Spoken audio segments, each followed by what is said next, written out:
Olá pessoal, eu sou o professor Ricardo, você está no canal Educação em Física.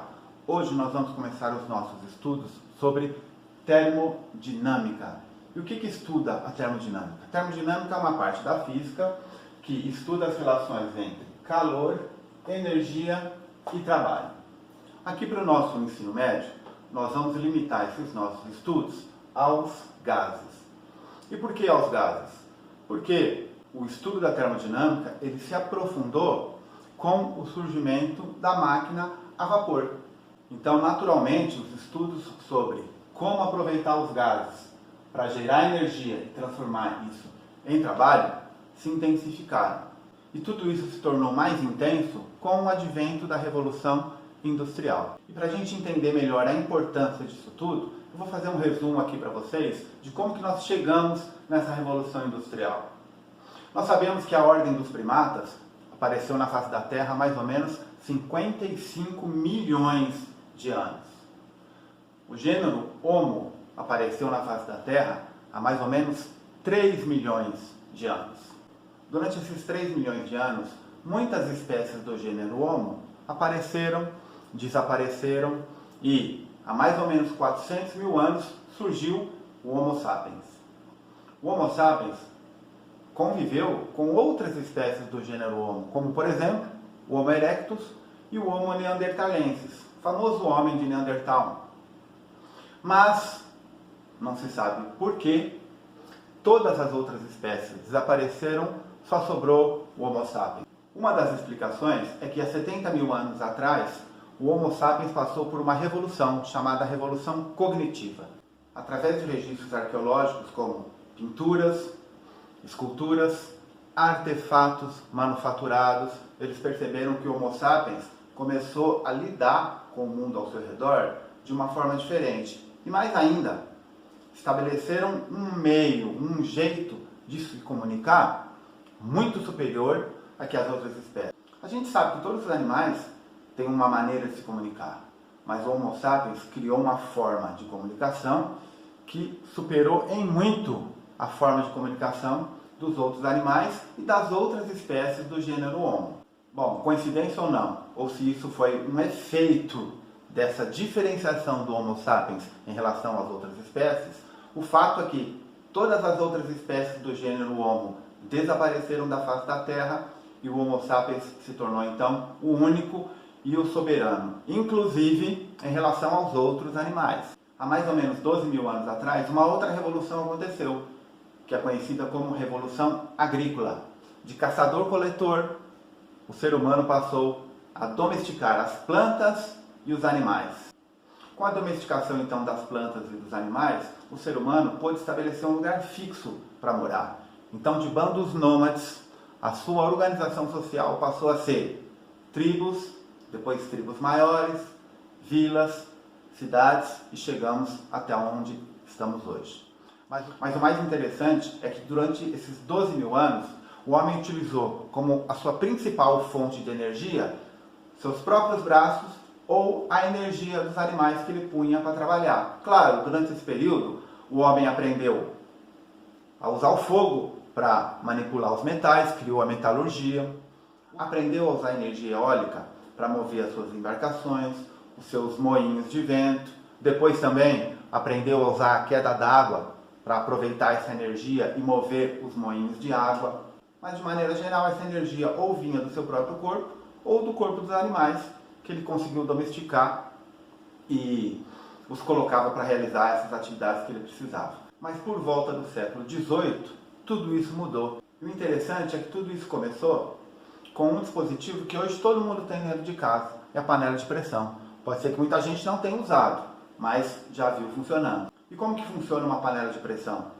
Você coloca um líquido lá dentro, essa panela é vedada, você fornece energia térmica, fornece calor para que esse líquido aumente a sua temperatura, eventualmente esse líquido vai se transformar em vapor e por uma série de questões culinárias que a gente não vai abordar aqui, isso facilita o cozimento dos alimentos. Mas todo mundo sabe que uma panela de pressão tem que ter uma válvula de segurança. Por quê? Porque o próprio nome está falando, panela de pressão. A pressão lá dentro aumenta. E se você não tiver uma válvula de segurança, o que acontece se essa pressão aumentar muito? A panela explode.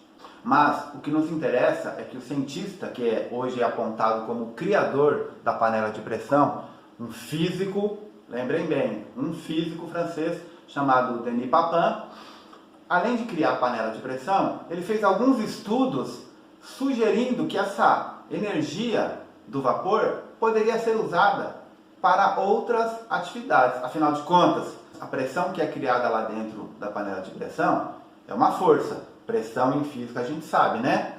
Força aplicada numa determinada área. Então, se essa força, se esse dispositivo puder ser controlado, será que ele não poderia ser usado, essa energia, ela não poderia ser usada para realizar algumas atividades?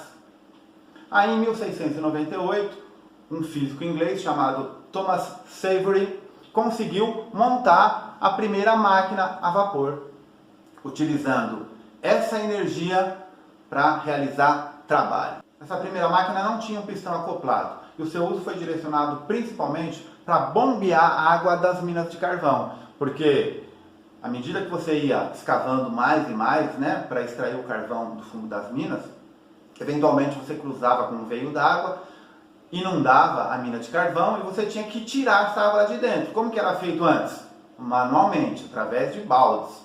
Essa máquina de bombear a água da mina de carvão melhorou em muito a eficiência da extração do carvão. Em 1710, um outro inglês chamado Thomas Newcomen aperfeiçoou essa máquina. Ele já colocou um pistão e melhorou a eficiência dessa máquina. Mas em 1777, um outro inglês chamado James Watt, ou em português o Watt, que aliás é a nossa unidade de potência, o que ele fez? Ele melhorou e muito essa máquina a vapor. Melhorou a eficiência, melhorou o funcionamento, melhorou o desenvolvimento e a construção dessa máquina. Aí começou de verdade a Revolução Industrial. Com essa nova máquina, então, além da aplicação nas minas de carvão, eles começaram a criar grandes teares para fabricar tecidos. Depois surgiram, com o motor a vapor, a locomotiva a vapor, o navio a vapor. Então, além da produção de algumas mercadorias ter aumentado muito, com a máquina a vapor, o transporte e a comercialização também tiveram sua eficiência e o seu alcance aumentado exponencialmente. E aí os estudos sobre esse dispositivo, sobre esse mecanismo, sobre essa máquina se intensificaram. E por que é muito importante a gente estudar isso? Primeiro, para a gente perceber que a criação, o desenvolvimento, o domínio de novas tecnologias explicam e muito a situação atual das nações, das regiões, dos países aqui no planeta Terra. Em segundo, é preciso investir em ciência. Então, quem sabe, através dessas informações, deste conhecimento, dessas ideias, quem estiver assistindo esse vídeo não resolva se tornar um físico, um químico, um engenheiro, enfim, um cientista. Porque a ciência não é feita só de exercício que vai cair no Enem. A ciência é feita de conhecimento. E é por isso que o ensino da ciência não é só obrigatório, ele é essencial para que os jovens possam conhecer esse mundo maravilhoso, tomar contato com tudo que é possível ser feito e entender que física, química, matemática não serve só para resolver exercício e nem ser aprovado no vestibular. Serve para que você tenha a opção de conhecer e, se quiser, se aprofundar nesses estudos. Eu demorei um pouco nessa introdução para a gente ver como é importante e como é interessante a gente estudar tudo isso aqui. Então, como eu falei, estudo das relações entre calor, trabalho e energia, e nós vamos fazer isso nesse momento limitado apenas aos gases. Agora, para a gente fazer esse nosso estudo, a gente sabe que em física é difícil a gente trabalhar com situações reais. Então, nós vamos analisar um gás ideal para esse nosso estudo. O que é um gás ideal? Um gás ideal é aquele que atende essas 4 condições. Primeiro, as partículas desse gás são pontiformes. O que é uma partícula pontiforme? Cuidado, já falei para vocês. Não é uma partícula pequena, é uma partícula cujas dimensões são desprezíveis em relação às outras dimensões do sistema, da situação, do fenômeno que está sendo analisado. Ou seja, essas dimensões podem ser desprezadas. Segundo, as colisões são elásticas.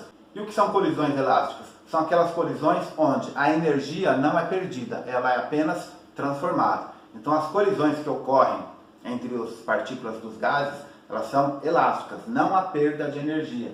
Terceiro, não tem reação química. Então a força das ligações entre os átomos e as moléculas dos gases também são desprezíveis para esse nosso estudo. E em quarto lugar, a energia cinética que nós vamos estudar é apenas a energia cinética de translação. O que é energia cinética de translação? É aquela energia cinética que a gente já conhece, né? Que é dada por essa fórmula. Existe um outro tipo de energia cinética, que é a energia cinética de rotação. Quando as partículas giram, também existe uma energia cinética de rotação associada a esse movimento. Mas como as partículas são multiformes, suas dimensões são desprezíveis, essa energia cinética rotacional também não vai ser considerada. Então, para a gente começar os nossos estudos, vamos imaginar o seguinte. Nesse recipiente foi colocada uma porção de um gás ideal. Esse recipiente foi fechado com uma tampa e essa tampa ela é móvel, ela pode se movimentar pelo recipiente. Aí eu tenho uma fonte quente de calor, calor é energia térmica em trânsito, então essa fonte quente está transmitindo energia térmica para o gás que está lá dentro. O que vai acontecer com esse gás? Esse gás ele vai começar a aumentar a temperatura, e a gente sabe que temperatura é o quê? É a medida da agitação das moléculas, ou seja, as moléculas vão começar a ficar mais agitadas. Aumenta a sua energia cinética, aumenta a sua velocidade, e elas se agitando, elas começam a colidir entre si com as paredes do recipiente. Mas a gente sabe que força aplicada sobre uma superfície, sobre uma determinada área, é a pressão. Então, se essas colisões começam a aumentar, as forças aplicadas nas paredes do recipiente também aumentam e se intensificam, ou seja, a pressão aqui dentro começa a aumentar. Então, uma das variáveis que nós vamos estudar aqui é a pressão. Outra variável, já falei sobre ela, é a temperatura. Eu forneço calor, a agitação térmica das partículas começa a variar, nesse caso começa a aumentar, então eu vou estudar também a temperatura desse gás. Agora, se essa tampa, que a partir de agora nós vamos chamar de êmbolo, mas se esse êmbolo é móvel, à medida que a pressão aumenta, a força exercida pelo gás nas paredes do êmbolo começa a aumentar. E isso faz com que, naturalmente, esse êmbolo seja impulsionado, seja movimentado para cima. Então, o volume que o gás ocupava começa a variar. E como que eu calculo o volume de um gás? É só calcular o volume do recipiente, porque a gente sabe que um gás ocupa todo o espaço, todo o volume do seu recipiente. Então, se eu tinha um estado inicial 1, um estado inicial 2, o gás ocupava um certo volume, a quantidade de gás, muito importante isso, a quantidade de gás não mudou, mas o volume que ele ocupa mudou. Então, estudar o seu volume também vai ser muito importante. Então, termodinâmica, estudo dos gases, é o estudo dessas três variáveis: pressão, volume e temperatura. Então, estudar essas transformações passa por estudar como essas variáveis se transformam. Pressão, já falamos aqui, né? Pressão é igual a força sobre área. Volume, e qual que é o volume do recipiente? Se o recipiente for um cilindro, por exemplo, é a área da base vezes a altura. Então, se eu souber a área da base e quanto foi esse deslocamento do êmbolo, eu posso calcular o volume que variou do estado 1 para o estado 2. Por isso que é importante estudar o volume. E a terceira variável é a temperatura. A temperatura é a energia envolvida no processo. E qual a energia? A energia que está sendo transferida para o gás. E depois, como que essa energia é transformada, como ela é utilizada.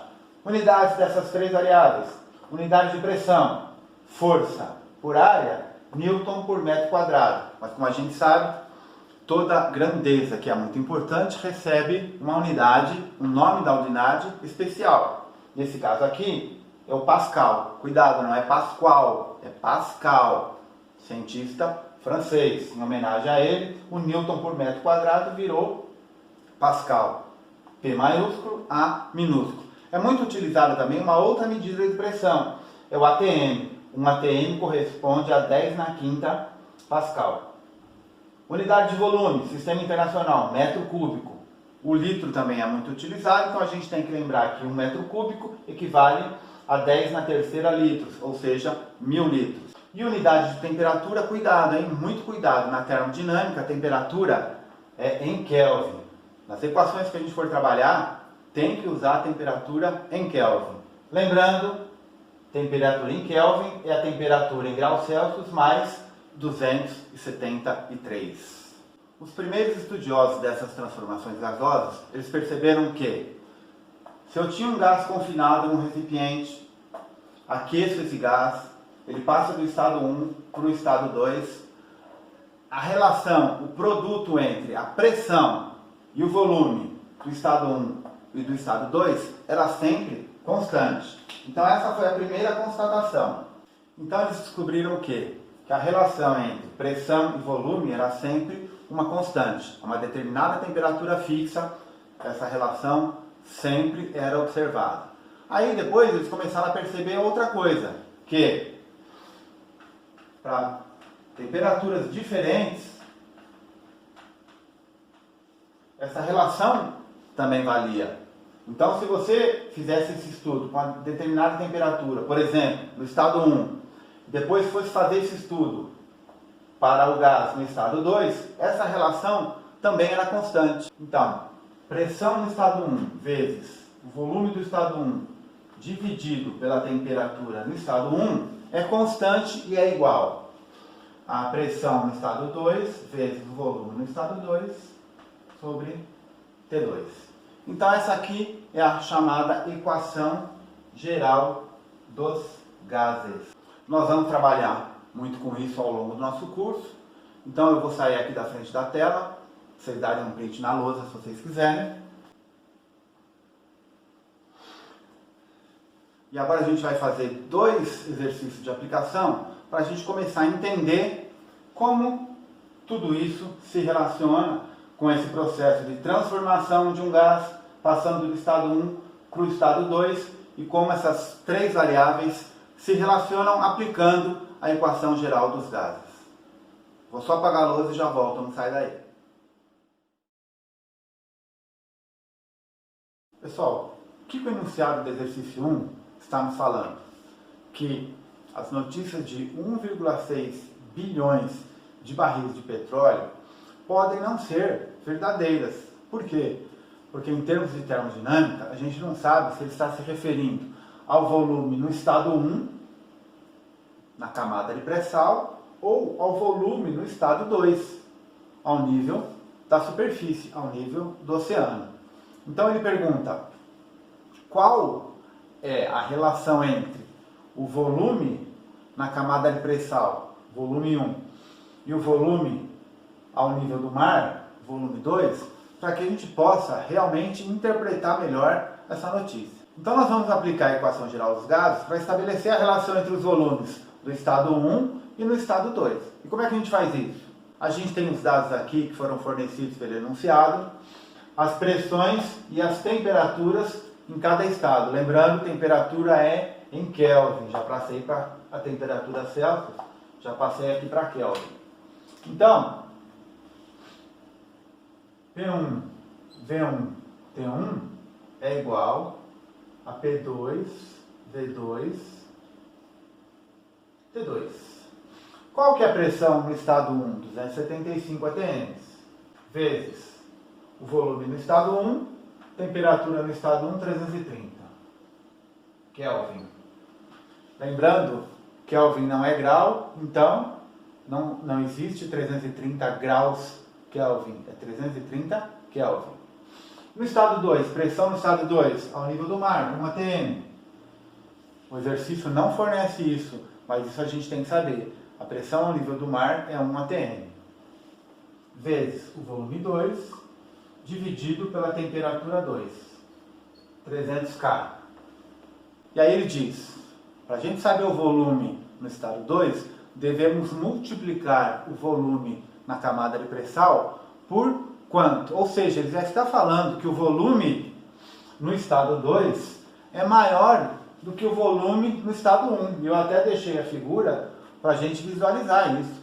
Se as pressões são maiores, o volume é menor. Se as pressões são menores, o volume é maior. Então o próprio enunciado já está falando que no estado 2 o volume é maior que o volume no estado 1. Então nós vamos aqui isolar o volume no estado 2. E como é que fica? 275 vezes 300 vezes volume no estado 1 dividido por 330. Fazendo essa conta, nós achamos que o volume no estado 2, ou seja, ao nível do mar, é 250 vezes maior do que o volume na camada de pré-sal. Então vocês percebam que esse valor de 250 é um número muito grande. Se 1,6 bilhão de barris se referir ao valor que está na camada de pré-sal, quando esse volume de petróleo subir para o nível da superfície, ele vai se multiplicar por 250. Ao contrário, se esse 1,6 bilhão se referir ao volume ao nível do mar, quer dizer que lá embaixo, na camada de pré-sal, nós temos 250 vezes menos volume do que esse 1,6 bilhão que foi noticiado. Por isso é importante a gente entender uma notícia, a gente ter conhecimentos de física. Vamos lá então para o exercício 2?